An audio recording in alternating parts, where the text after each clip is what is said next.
Hi, today we are going to discuss about free electron theory.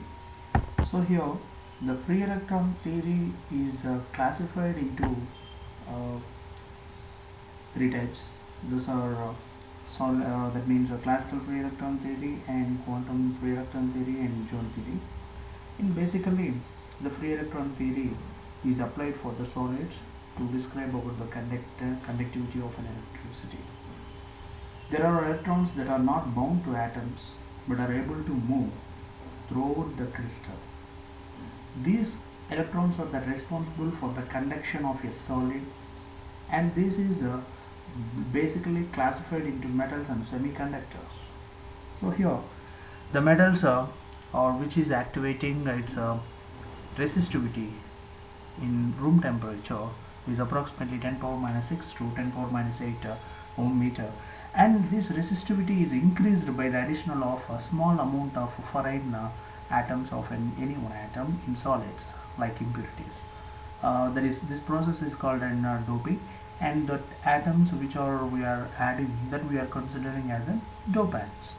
Now the resistivity normally decreases monotonically with decreasing the temperature.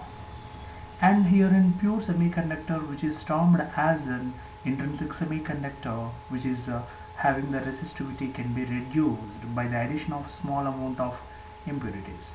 So finally the semiconductor tends to become as an insulators at low temperature.